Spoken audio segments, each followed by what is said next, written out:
You're going. You're on. We're live. How was everyone's week? You got it? You kind of It's okay, you guys are almost there. So you guys are on the forelimb of the horse, right? So the limbs are probably the most important part of the course. She was just asking what we need to know from the wet specimens. You have to know everything about the limbs. Like, I'm not exaggerating. Make sure all those tendons, arteries, nerves, veins that he lists in his PowerPoint, make sure that you can find them on here, because that's over half your lab final. It'll be station after station of horse limbs. So if you know them, it's really easy to do really well, but if not, you're kind of screwed. So make sure you know it really well. But when you guys dissect it out more, we'll go through it with you, but these aren't dissected very well today. So we'll start with this. So is this a forelimb or a hind limb, and how do you know? It's a forelimb. Why? What? Oh, that's pretty good actually. I was thinking of something else. Do you guys know? What's this thing? So this is your accessory carpal bone, so this is a forelimb. Remember one was like a Yeah, that was forelimb. Yeah. Okay, so these are your carpal bones up here. How many carpal bones does the horse have? 7 or 8. Okay, so in your proximal row, what carpal bones do you have? Radial, intermediate, ulnar, and accessory carpal bones. What about in your distal carpal row? 2, 3, and 4, maybe 1. Right, okay. So what are your 3 joints in your carpus? Antebrachiocarpal, middle carpal, and carpal metacarpal. Which 2 communicate with each other? Middle and carpal metacarpal. Okay. Okay, so we're gonna go through all the ligaments and stuff on this guy. What is this, first of all, where my finger is?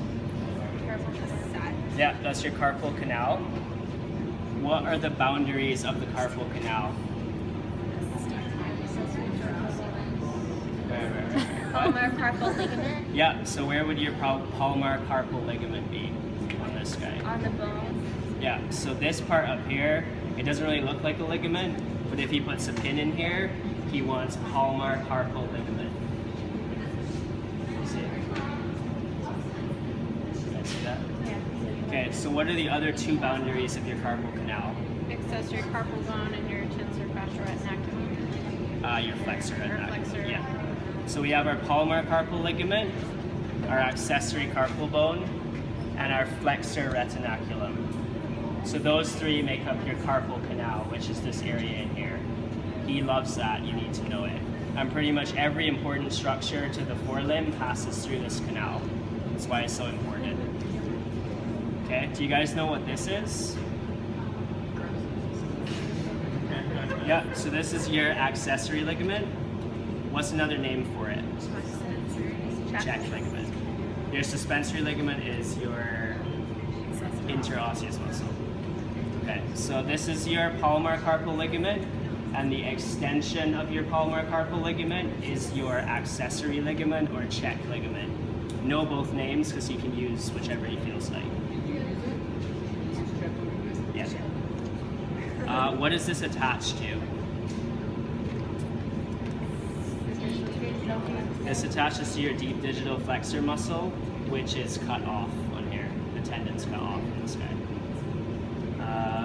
Okay. It's not a continuation of the deep digital flexor, it's like a separate thing. Yeah, it's a continuation of your palmar carpal ligament, which attaches to your deep digital flexor tendon. Sorry. No worries. What is this guy?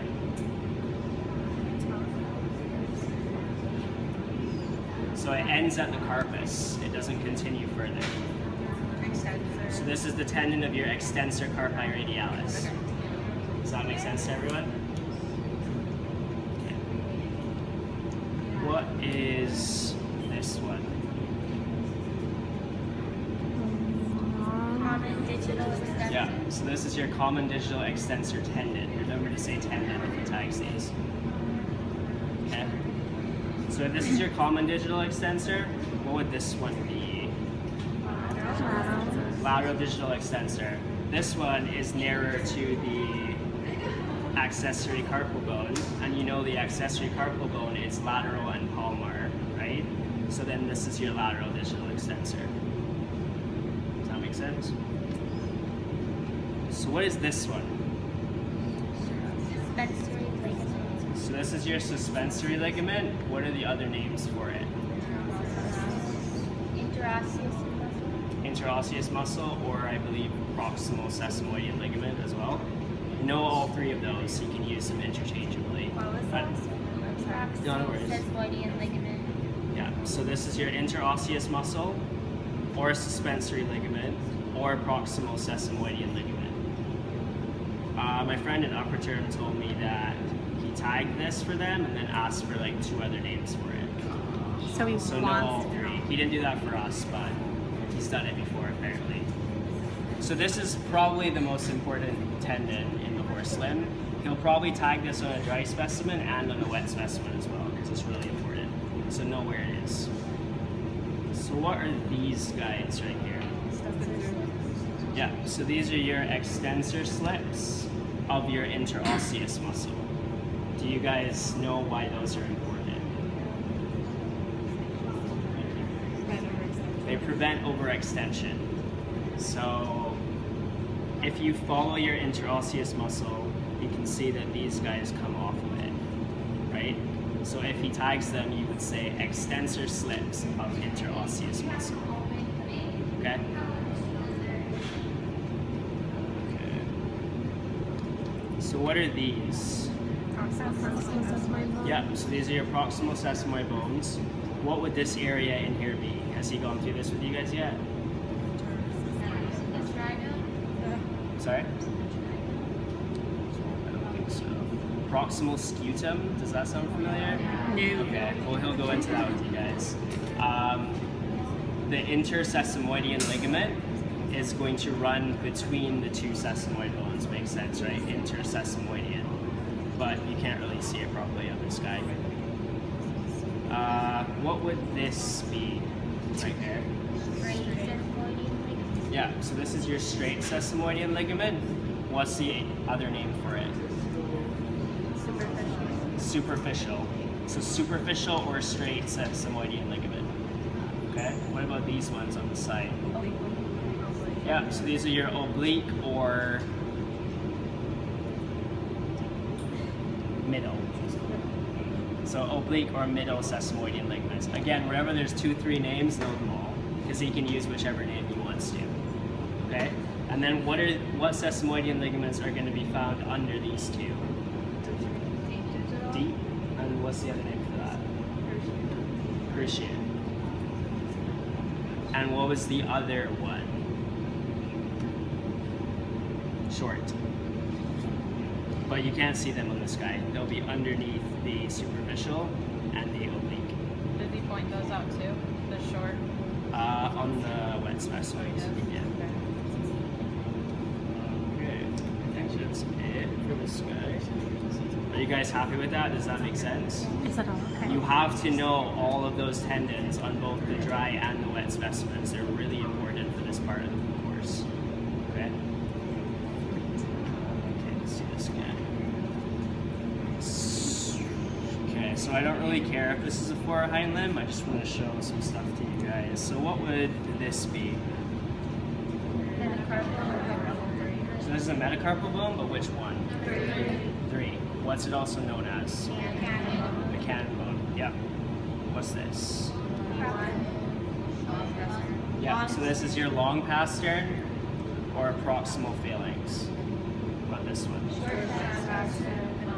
Yeah, short pastern, middle phalanx, or P2, but don't use P2, use one of the other ones. What about this? Coffin bone or distal phalanx, yeah. What is this guy right here?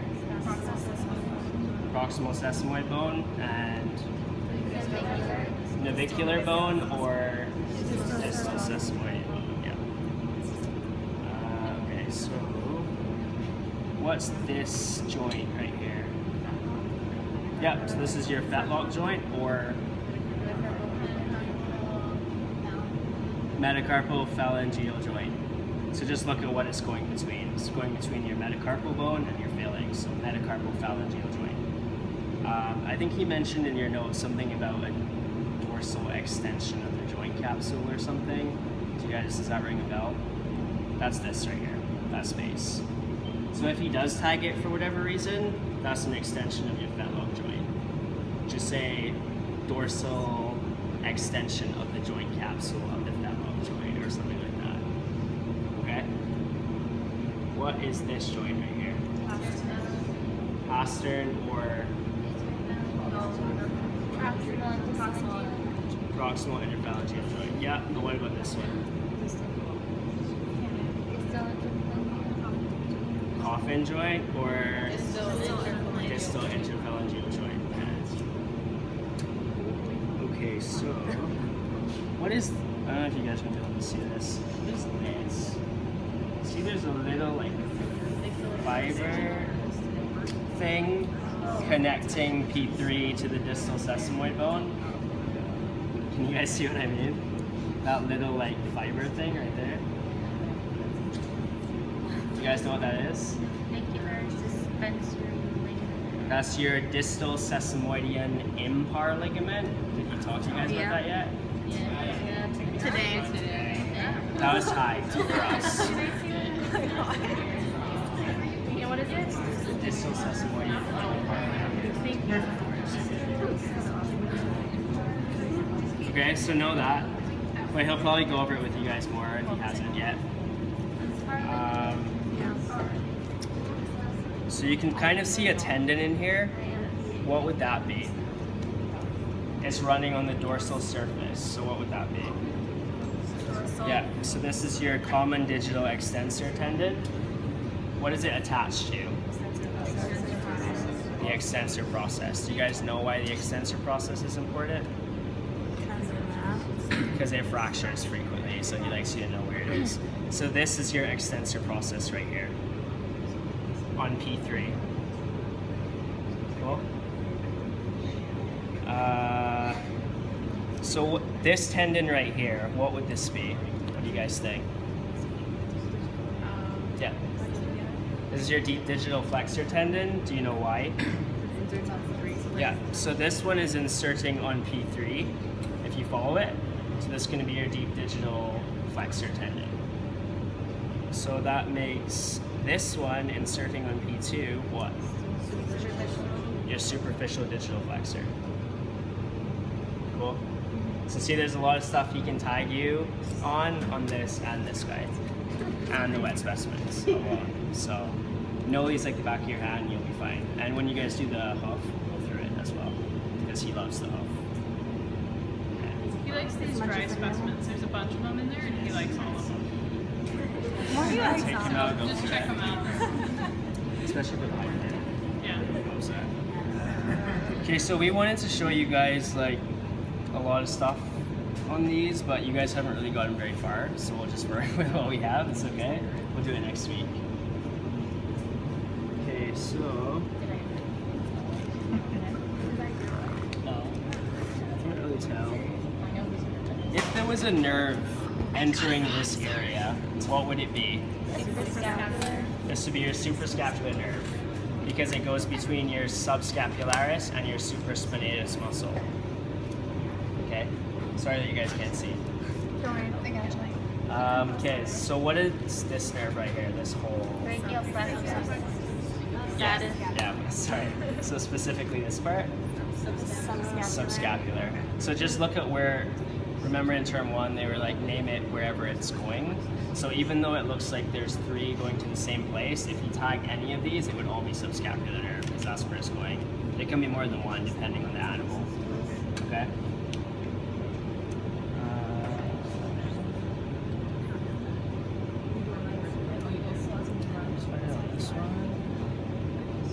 What would these guys be? Was it the cubital lymph nodes? Yeah, so these are cubital lymph nodes. I believe they're unique to the horse, so that's a species difference, and I'm pretty sure he tagged it. So cubital lymph nodes, cubital means elbow, so they're right by the elbow. as well. Okay, so what would this be? This nerve right here. Yeah, so that's your ulnar nerve. And this one is what? Yeah, median and musculocutaneous nerve. What about if you just tagged this part specifically? Median. So this would be just your median nerve because your musculocutaneous is branched off already. Okay? Where does the musculocutaneous, can you see it where it branches off? There's branches somewhere. I think it's this right here. You see it? Oh, okay. Because it supplies the biceps. Oh, that makes sense. Yeah. What is this thing right here? Sorry, can we move this up for a second? This is your Lacertus fibrosis. Really important. Again, where does it go from? So it connects your biceps brachii to your extensor carpi radialis. And why is it important? Yeah. It's a component of the stay apparatus which allows the horse to stand for a long period of time without using a lot of energy. This guy is really important. This muscle right here. Yeah, this is your subclavius muscle. So it's really well developed in the horse. And he tagged this for us. So if you see anything connecting to the supraspinatus, that's your subclavius muscle. Okay?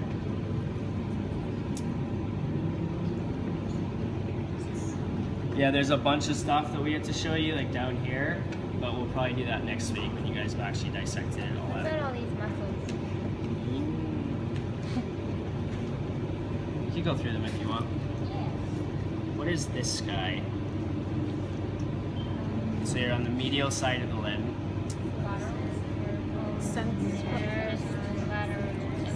Something else, something radiant. I think it would be your flexor carpi radialis. So then what would this one be? Flexor carpi ulnaris. And what are going to be these guys underneath?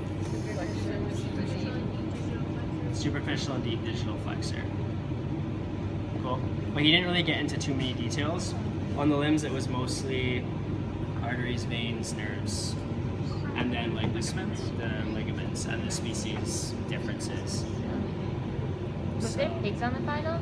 Yeah. There's everything's on the final. But the majority of it is the donkey. What about in class, like the lecture? Everything.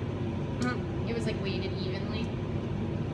Because I felt like the midterm was a bunch of random crap we've never talked about. And everybody was like, oh, the final's like a bunch of comparative. Like if there's something that's different for each, that's what he focused on. I know the final was a lot harder than everyone was expecting. At least for me, I don't know how you found it. Yeah, I think that was sort of class consensus. Because he said that it wasn't going to be as specific, it was going to be more general, and it wasn't. It was like, there was a lot of specific stuff on there, but he also curved it a lot after. So I guess he realized that no one really did great, but Did he curve it more than the midterm? I don't remember to be honest. Does he focus on any arteries further up from like the distal limb? I think it was mostly just a limb, from what I remember. yeah. Unless it's really obvious, like things you should know already. So if he tags this, what is this? Yes. Or would that be, yeah, that'd be your brachial artery. Okay, so Molly's gonna go through the branches of the arteries and the veins and nerves with you again, because she's better at it than I am. Well, you guys are actually going to tell us what's going on. So if we're going through the arteries, what do we start with? Okay, and that continues as? Okay, and then what happens? So the brachial is going to give off what? The common interosseous, and then what happens? Okay, it's going to continue as the median, and then what does that give off? Okay, so we have the radial and the palmar branch, and then what do those two do? At the yeah, okay, so the radial and the palmar branch are going to anastomose at the deep palmar arch, and then if we go back to the median artery, what is that going to do? Okay, so we have the medial and lateral palmar digital. Does that sound right? Okay, medial and lateral.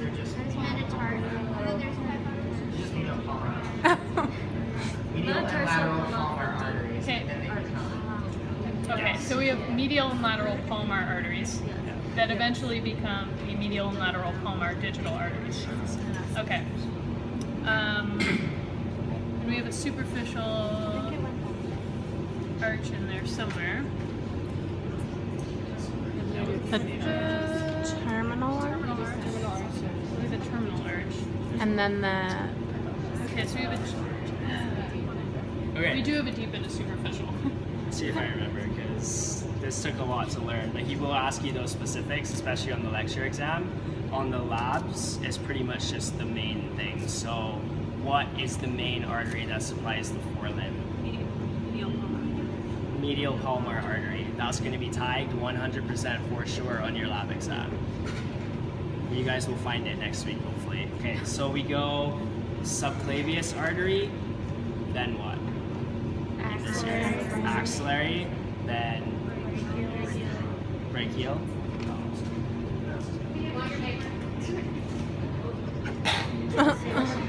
Okay, so the brachial gives off what branch? Common interosseous, and then becomes what? The median artery. So, what are the branches of the median artery? Palmar branch of the median arteries. Right. And then after those branch off, the median artery continues as what? Medial palmar. Medial palmar artery. Okay, so let me think about this. Do you have your notes? Yes. Yeah. So your medial palmar artery continues and branches into what? Medial and lateral palmar digital arteries. You guys go with that? Okay. So these two, so radial and palmar branch join in the right. palmar arch. So then the radial branch of your median artery joins with the palmar branch of the median artery to form the deep palmar arch. Does that sound familiar to you guys? So deep means that it's closer up against the bone. So what branches are we going to have from the deep palmar arch? Yeah, so lateral and medial palmar metacarpal arteries. Whenever you say metacarpal, it means it's right up against the bone. So those are deep. That's going to run along with what muscle that we said was so important? Your interosseous muscle. That's also right up against your metacarpal bone. Okay? I think we got it. Okay, let's work again. How big are those arteries? Like, I see that blue artery or vein right there. Yeah. Right here. So the arteries that you're talking about, like the metacarpal ones, are they going to be as big as this? Probably not quite that size. Okay. We'll show you guys next week once we get to it. Okay. Okay, so then you have your medial and lateral palmar digital arteries. What happens after that? So they anastomose to form the terminal arch where? Solar canal. The solar canals or solar foramina or something within P3. So that's going to be deep inside the hoof. I believe that was some form of question for us, like where is the terminal arch located or something like that. Okay? And then those give off dorsal branches to supply the dorsal part of the hoof. You guys okay with that? What I did, these flow charts, I just wrote them out over and over and over and over again until I knew it. Because you guys will have to do this for the hind limb as well, and it's completely different, obviously. So don't get him, learn the forelimb ones before he does the hind limb ones, so you don't confuse yourself. Okay? But you see how much of that's stuck for us, right? All right, so what are the name of the three venous plexuses in the hoof? Palmar. Okay, so dorsal, palmar, and coronary, and what do those drain into? Palmar. palmar digital veins. And then what do those continue as? Yep, medial and lateral palmar veins, and then eventually drain into the cephalic veins. So venous drainage is more or less their satellite veins to the arteries, but we weren't really responsible for knowing them. We just kind of need to know that extent. Know the 3 plexuses for sure. He'll ask you about them because he likes the whole the horse has to put pressure on its hoof to contract the veins so the blood gets forced out to help with drainage and all that stuff. So know the 3 and know where they're located. But he'll go over them when you do the hoof. Okay. So how do you guys feel about nerves? Same way you think about arteries. All right.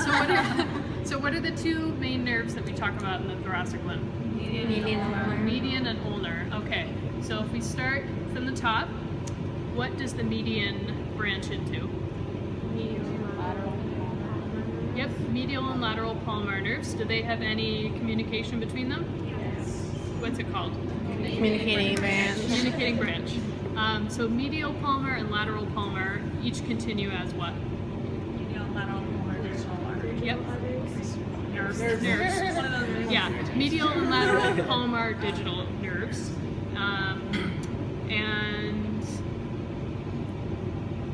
And those each have dorsal branches. So that's going to be the only innervation to the dorsal part of the distal limb. Remember that.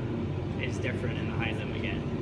So your only innervation to the dorsal part of the forelimb is your dorsal branches of your medial and lateral palmar digital nerves. Doesn't the Does that make sense? cutaneous, antebrachii branch of the muscocutaneous nerve also? Yeah. I think he I said that think in... they're the only innervation below the fat log. Yeah. Okay. So, but yes, you're right. Okay. There's 4 things. There you go. So what are the 4 things that innervate the dorsal part, before the fat log? Branch of the muscocutaneous. Right. The one that she. The lateral. It was like something cutaneous, antebrachii. And there's branch of the Yeah. something like dorsal branch of the ulnar. Yes, and the dorsal branch of the ulnar nerve. Are you guys go with that? Say them again together. I don't remember the first one. It's medial cutaneous branch of the Antebrachial. Medial cutaneous antebrachial. Yeah, that's it. Medial cutaneous antebrachial, dorsal branch of the ulnar nerve, and then you have your dorsal branches of your medial and lateral palmar digital nerves. Does that make sense? So they're pretty descriptive. They tell you where they're going. Palmar, it's running on the palmar surface. That's why it has to give off dorsal branches to get the dorsal part of the limb. Does that make sense? So just kind of try to picture it and write the charts out over and over and over. So where do the medial and lateral palmar metacarpal nerves come from? Palmar branch of the ulnar. Okay. So it's coming from 2 things. They're coming from the palmar branch of the ulnar nerve and also from the lateral palmar nerve, which is from the median. I know. You just have to write this out a bunch of times because he's going to ask you to trace them back. So questions like that, where do they come from? So if we start from the top again, so we have the median, goes to medial palmar, we talked about that. And then if we're talking about lateral palmar, that joins the palmar branch of the ulnar nerve at the deep branch. Then the deep branch gives rise to the lateral and medial palmar metacarpal nerves. So remember, if you say metacarpal, you know it's going to be deep. So it's coming from the deep branch. Repetition. And then he's going to do nerve blocks with you guys, and he'll word it oh, so I put the nerve block in this position. What nerves am I, desensitizing or whatever? So you have to know where all these are. Okay? Okay, so there's a particular orientation of the arteries, nerves, and veins. The digital arteries, nerves, and veins. So you guys know what it is. Vein, right? So it goes vein, artery, nerve, moving from dorsally to palmarly. Cranial column. Yeah, dorsal to palmar. You guys know what I mean. Where is the other area in the body that has the same orientation? The intercostal vein, artery, nerve. Yeah. Okay. I believe that was tagged as well. Or on the final, he had the 3 of them, the vein, artery, nerve, and then he tagged one specific one. So you have to know orientation. And they're not always stained very well, so don't use the color necessarily. You'll have to go through and say, this is the vein, this is the artery, this is the nerve. Yeah, I think you did that on a dry specimen. Yeah.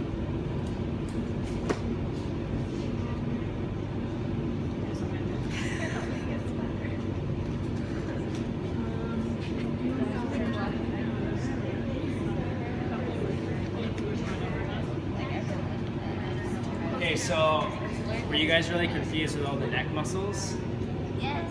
Because he didn't tag any of them for us, so I don't know if they're relevant. Like, we skimmed them, and he was like, put so much emphasis into it, and then never tagged any. So I don't know. Would you guys like us to go there?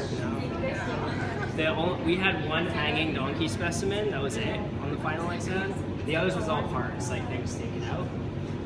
And he tagged. It was either lingual facial vein or like external jug, like something really obvious and big in the neck, and then the descending colon were the 2 things that he tagged for us. So it was really big picture things on the hanging donkey. Did he tag anything on the balloon thing? Yeah. Like the balloon No, like the blow up. Oh yeah. Yeah. No, he tagged the actual GI tract. So What do you call that? Cost $800. He was like flipping out today because there's a hole in it. There's like a hole in like the small intestine. He was like, I don't even, do you know how much it costs? I'm like, yeah, we were like $50. He was like, he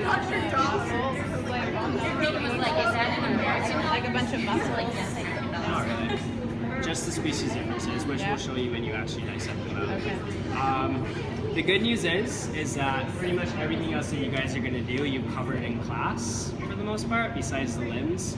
So when you get to the GI tract, it should be a review. It's not like all new information coming at you constantly, and it really helps for you guys to see it. So it'll be fine.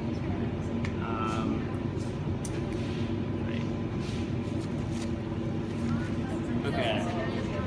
So if you just put this on the table by itself, how would you know what species and why? Sorry? I think the whole Yeah, it's lung. not well The whole located. lung isn't well located in the horse. Looks like it's not so Yeah? Is that what you said, sorry? I heard something about cardiac knowledge, sorry, I got confused. Okay, so the horse lungs have the poorest lobation and lobulation of any species, right? So he told us that you can't really even call these like lobes. Did he say a joke about it? Yeah, that sounds familiar. But for example, if he tagged this part, what would you guys say? Yeah, so this would be your cranial lobe of the left lung. Cranial lobe or You can say part or lobe. cranial Because he said even though they're technically not lobes, he still called it a lobe even though it's not. You know what I mean? But ask him what he wants for that, because he didn't care for us. Just know that it has the poorest lobation and lobulation. Can you really tell the difference between the left and the right one? Yes. Why? That's right. Yeah. There you Unless you put your go. So your right lung will have your accessory lobe. It's accessory. So which species has the best lobation and lobulation in the lungs? The ox. Yeah. That's so clever. Okay, so remember that stuff from before. The ox has the best lobation and lobulation. The pig has really good lobation and lobulation in the lungs, but it's not as good as the ox. The ox is the best. And the horse has the worst. Okay? So, which species has the best lobated and lobulated liver? The pig. Right. Okay. So again, he puts this on the table. There we go. Never mind. What species and what lung and why? Yep. So this is the equine lung. Why? Poor lobation and lobulation. And which side? Right side, because of the accessory lobe. Which lobe is missing in the horse? Is it middle? Does that sound familiar to you guys? Actually, yeah, right middle. So the horse does not have a right middle lobe. It's completely irrelevant clinically, I guess, but he wants you to know it because it's a species difference. Okay. That's pretty much that. Is there any more stuff up here? I mean, if you know.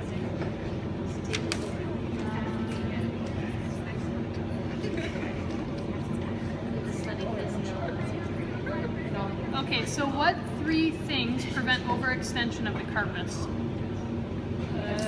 Extensor slips. Okay, we're talking about the carpus.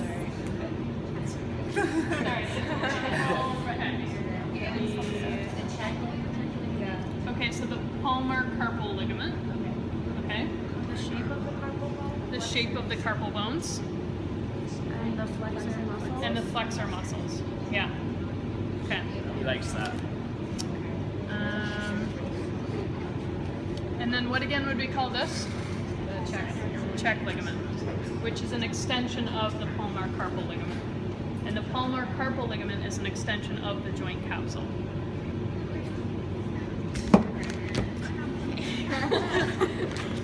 I know.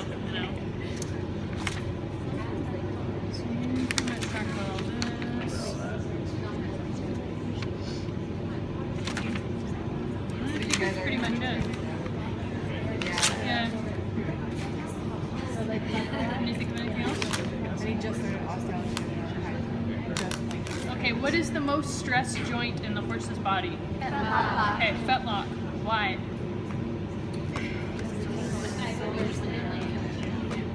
Okay, it's always hyperextended, right? So it's always putting tension on those ligaments, which is why it has so much support. So what are some of the things that support the fetlock that we talked about? Extensor slips. Extensor slips of. The interosseous muscle Yep. or suspensory ligament. What about the distal sesamoidean ligaments? What were those called again? There was 4 that we went through. So superficial or straight, Yeah. middle or oblique, deep or cruciate, and short. Those are the 4 that you guys need to know.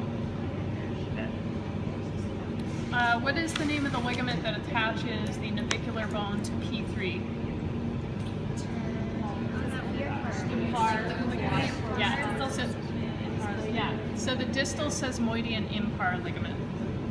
And if you look at this really carefully, there's like, it's been rubbed off, but there's a bunch of chalk on here because he tags this almost every single time. And he puts the picture that's in your slides on the lecture exam too. He really If likes he it. hasn't talked about it though, he's going to spend like 4 hours talking about it, so Yeah. you'll get it.